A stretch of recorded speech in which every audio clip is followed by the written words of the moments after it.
தமிழ் சகா நேயர்களுக்கு வணக்கம். இன்றைக்கி ரேபாட் ரிவ்யூவில் நம்ம பார்க்க போகிற படம் சோனியா அகர்வால், ஸ்மிருதி வெங்கட், ஸ்னேகா குப்தா இன்னும் பல நட்சத்திரங்களை நடித்து இயக்குனர் ஹாரன் இயக்கத்தில் வெளியாகி இருக்கிற 7G அந்த படத்தை பற்றி பார்க்க போகிறோம். 7G அப்படின்னு ஒன்றையும் நம்ம எல்லாருக்குமே தெரிஞ்ச ஒரு விஷயம், 7G rainbow colony. 7G rainbow colony தான் அந்த படத்தோட கதைப்படி வந்து சோனியா அகர்வால் இறந்துருவாங்க. ஸோ அந்த 7Gங்கிற அந்த ஒரு அப்பார்ட்மெண்ட்டில் தான் வந்து முக்கியமான கதையாக இருக்கும். ஸோ நாங்கள் என்ன நினச்சோம் அப்படின்னா, ட்ரெய்லர் பார்த்துட்டு இது வந்து ஒரு பேய் படம். ஸோ 7Gயில் வந்து சோனியா அகர்வால் இறந்துடுறாங்க. ஒருவேளை அவங்க வந்து ஒரு லவ்வரஸை வந்து சேர்த்து வைக்க போகிறாங்க, இல்லை ஏதாவது பிரித்து வைக்க போகிறாங்க, அந்த மாதிரியான கதையாக தான் இருக்குமோ அப்படின்னு நினச்சி தான் நாங்கள் உள்ளே போய் உட்காந்து பார்த்தோம். ஆனால் உள்ளே போய் பார்த்ததுக்கப்புறம் தான் தெரிஞ்சு அதுக்கும் இதுக்கும் துளியும் சம்மந்தமே இல்லை. அதனால் யாராவது 7G ரெயின்போ காலனி அப்படின்னு நம்பி வரவங்களா இருந்தீங்கன்னா முன்னாடியே அவங்களுக்கு ஒரு தகவலை சொல்லிடுறோம். இது 7Gங்கிறது முற்றிலும் வேறு கதை. இப்போ கதைக்குள்ளே வருவோம். கதைப்படி வந்து ஸ்மிருதி வெங்கட் அவருடைய கணவர், அப்புறம் வந்து ஒரு அழகான பையன், அவங்க லவ் பண்ணி கல்யாணம் பண்ணி அவங்க ஒரு சந்தோஷமாக வாழ்க்கையை லீட் பண்ணிகிட்ருக்காங்க. இப்போது புதுசாக அந்த 7Gங்கிற அப்பார்ட்மெண்ட்டுக்கு போகிறாங்க. ஆனால் இன்னொரு பக்கம் ஸ்மிருதி வெங்கட்டுடைய கணவரை ஒரு பெண் வந்து, அவங்க ஆஃபீஸில் வேலை பார்க்குற பெண் வந்து ஒருதலை பட்சமாக லவ் பண்ணுறாங்க. ஒருதலை பட்சமாக லவ் பண்ணுறாங்கன்னா எப்படி லவ்னா, எனக்கு மட்டும்தான் வேணும் அப்படின்ற ஒரே காரணத்துக்காக பிளாக் மேஜிக்னு சொல்லக்கூடிய அந்த பிளாக் மேஜிக் மூலமாக அவங்கள வசியம் பண்ணி கொண்டு வர ட்ரை பண்ணுறாங்க. இந்நிலையில் அந்த ஹீரோவுக்கு வந்து பெங்களூரில் வந்து ஒரு முக்கியமான ப்ராஜெக்ட் விஷயமாக போக வேண்டிய சூழல் நடக்குது.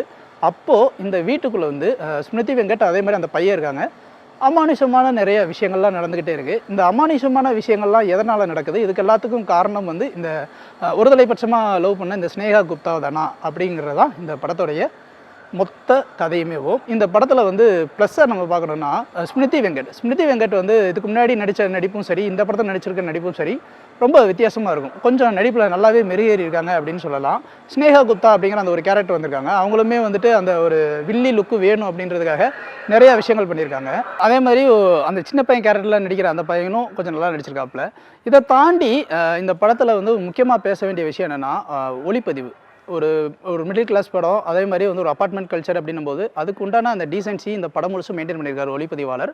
காட்சிகளுக்குள்ள அந்த ஃப்ரேம் சென்ஸு, ஏஸ்தட்டிக் சென்ஸ்னு சொல்லுவாங்க, அந்த ஏஸ்தட்டிக் சென்ஸ் இந்த படம் முழுசுமே இருக்குது அப்படிங்கிறதான் ரொம்ப முக்கியமாக பார்க்க வேண்டிய ஒரு விஷயம். ஏன்னா மற்ற படங்களில் வந்து பொதுவாக அந்த ஏஸ்தட்டிக் சென்ஸுங்கிறது குறைஞ்சிரும். இந்த படத்தில் அந்த ஃப்ரேம் சென்ஸு, ஏஸ்தட்டிக் சென்ஸு படம் முழுசுமே நல்லாவே அழகாக அவருடைய வேலையை செஞ்சுருக்காரு அப்படின்னு சொல்லலாம். அதுக்கடுத்து வந்து இந்த காஸ்டியூம் டிசைனர் இதில் பாராட்டி ஆகணும். ஏன்னா காஸ்டியூம் டிசைனர் வந்து ஒரு அப்பர் மிடில் கிளாஸ், அவங்க மாடர்ன் கல்ச்சராகவும் இருப்பாங்க ப்ளஸ் ட்ரெடிஷ்னலாகவும் இருப்பாங்க அப்படின்னும் போது அந்த மாடர்ன் கல்ச்சர் ப்ளஸ் ட்ரெடிஷன் இதுக்கு ஏற்றாப்புல காஸ்டியூம்ஸை டிசைன் பண்ணுறதுங்கிறது ரொம்ப கஷ்டமான ஒரு விஷயம். ஸோ இந்த இடத்துல காஸ்டியூம் டிசைனரை நம்ம பாராட்டி ஆகணும். அதே மாதிரி வந்து இந்த விஷுவல் எஃபெக்ட்ஸு அந்த மாதிரியான விஷயங்கள் எல்லாமே வந்து இந்த படத்தில் கொஞ்சம் நல்லாவே இருந்துச்சு. இந்த படத்தில் சித்தார்த் விபின் ஒரு வித்தியாசமான ஒரு ரோல் பண்ணியிருக்காரு. பொதுவாகவே சித்தார்த் விபின் ஒரு மியூசிக் டைரக்டராக தெரியும், அதே மாதிரி ஒரு காமெடி பீஸாகவும் நமக்கு தெரியும். ஆனால் இந்த படத்தில் ஒரு வித்தியாசமான ஒரு ரோல் பண்ணியிருக்காரு. அதை நீங்கள் படம் பார்க்கும்போது நீங்கள் புரிஞ்சுக்குவீங்க. இதெல்லாம் இந்த படத்துடைய ப்ளஸ். மைனஸ் அப்படின்னு வரும்போது, பேய் படம் அப்படின்னாலே வந்து ஒரு பழி வாங்குற கதை தான். இது உலகத்தில் உலகம்லாம் அறிஞ்ச ஒரு விஷயம் தான். இன்றைக்கி நேற்று நடக்கல, ஆதி காலத்துலேருந்து இதுதான் நடந்துக்கிட்டு இருக்குது. இப்போது இந்த பேய் படத்தில் இவங்க என்ன புதுசாக சொல்லிட்டாங்க? ஒன்றுமே கிடையாது. அதாவது ஏற்கனவே ஒருத்தவங்க வந்து அந்த இடத்துல வந்து அந்த பேய் இது இறந்தவங்க இப்போ வந்து புதுசாக வந்திருக்காங்க. இப்போ 2 பேத்துக்கும் ஒரு சண்டை, இவ்வளோதான் விஷயம். இது மாதிரி கதை உலகத்தில் வந்ததே இல்லையா? ஏகப்பட்ட கதைகள் வந்திருக்கு. இப்போது நம்ம அப்படியே 2K கிட்ஸ் கிட்ட இருக்குமே, ராகவா லாரன்ஸ் வந்து காஞ்சனான்னு ஒரு படத்தை கொடுத்தாரு. அந்த படத்தில் ஒன்றுமே இல்லை. அந்த படம் ஏன் வந்து அவ்வளோ தூரம் சக்ஸஸ் ஆச்சுன்னா, அது காமெடி மட்டும் கிடையாது, அதோடைய சவுண்ட் எஃபெக்ட்ஸு, பேய் வரும்போது நமக்கு இருக்கிற அந்த பயம் இருக்கு இல்லையா, அதுக்கு உண்டான அந்த த்ரில்லிங் மொமெண்ட்ஸு, அந்த சவுண்ட் எஃபெக்ட்ஸும் நம்மளை பார்க்கும்போது ஒரு பயம் இருக்கும். அதே சமயம் அது ஒரு ரிலாக்ஸேஷனுக்கு ஒரு காமெடி சென்ஸும் இருக்கும். ஸோ படம் பார்க்கும்போது நமக்கு வந்து அது ஒரு ஃபீல் கொடுக்கும். அடுத்து என்னமோ நடக்க போகுது, அடுத்து ஒரு காமெடியாக, அடுத்து என்னமோ நடக்க போகுது, அடுத்து ஒரு காமெடி, இப்படி போகும். ஸோ அப்போ நமக்கு வந்து என்னென்னா, அந்த எட்ஜ் ஆஃப் த சீட்டுன்னு சொல்லுவாங்க இல்லையா, அந்த நாற்காலி நுனியில் நம்ம உட்காந்து அந்த படம் பார்க்கும்போது, ரசிக்கும்போது அந்த படத்தை நம்ம வந்து அப்படியே வந்து உச்சி மூந்து கொண்டாடுவோம். அதே மாதிரி சித்தார்த் விபின் இந்த படத்தில் வந்து நடிகராகவும் இருந்திருக்காரு, மியூசிக் டைரக்டராகவும் இருந்திருக்காரு. அவர் வந்து இது ஒன்றும் அறிமுகமான படம்லாம் கிடையாது. இதுக்கு முன்னாடி விஜய் சேதுபதி படத்துக்கே மியூசிக் போட்டிருக்காரு. ஆனால் இந்த படத்துக்கு ஏனோ தானன்னு ஒரு மியூசிக் போட்டிருக்காரு. ஒருவேளை ப்ரொடியூசர் பேமெண்ட் கொடுக்கலையா என்னன்னு தெரியல. இந்த ப்ரொடியூசர் கம் டேரக்டர் ரெண்டுமே வந்து இயக்குனர் ஹாரூன் தான். ஹாரூன் வந்து எந்த நம்பிக்கையின் அடிப்படையில் இந்த படத்தை எடுக்கணும்னு நினச்சாரு அப்படிங்கிறது ரொம்ப கேள்விக்குறியாக தான் இருக்குது. பொதுவாகவே ஒரு படம் அப்படின்னும்போது அது ஒரு கதையை வந்து அந்த இயக்குனருக்கு நம்பிக்கை வரணும். அந்த நம்பிக்கை வந்தது அந்த படத்தை எடுத்தால் அது ஓடும் அப்படின்னு நம்பிக்கணும். அது ஓடுது ஓடலைங்கிறது மக்களோட பாயிண்ட் ஆஃப் வியூ. என்ன நம்பிக்கையில் இந்த கதை ஓடும் அப்படின்னு எடுத்தார் அப்படிங்கிறது தெரியவே இல்லை. ஏன்னா ஒரு காட்சி நம்மளை பார்க்கும்போது பதைக்கணும். இது எதுவுமே பண்ண மாட்டேங்குது.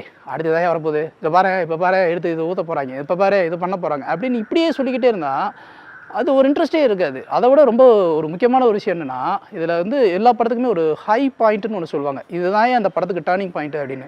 அது மாரி இந்த படத்துக்கு ஹை டர்னிங் பாயிண்ட்டா இயக்குனர் நெனச்ச ஒரு விஷயம் என்னன்னா, சோனியா அகர்வால வந்து ஒரு 3 பேர் உட்கார வச்சு இது பண்றது. இதெல்லாம் வந்து நாங்க அபூர்வ சகோதரர்கள் படத்தில ஸ்ரீவித்யாவ உட்கார வச்சுட்டு, நாகேஷ், நாசர், டெல்லி கணேஷ் இவங்க ஜெய்சங்கர் இவங்கலாம் உட்காந்து வாயில ஊத்தும்போதே நாங்க பார்த்துட்டோம். சரி அதுக்காக விட்டோமா, உழைப்பாளி படத்துலயும் நாங்க வந்து சுஜாதா இது ஊத்துற மாரி ராதாரவி, எஸ்.எஸ். சந்திரன் இவங்கலாம் ஊத்துறதையும் நாங்க பார்த்துட்டோம்.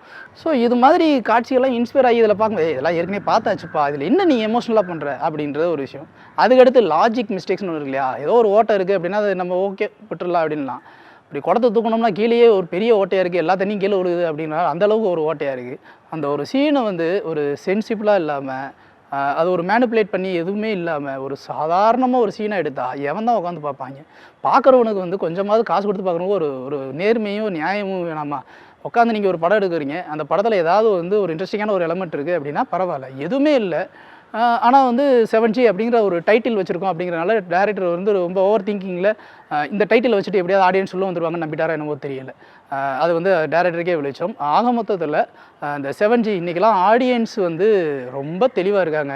ஒரு படம் வருதுன்னா அது எங்கள் அக்குவீர் ஆணிவர் அவங்களே பிரிஞ்சு எல்லாத்தையும் சொல்லிடுவாங்க.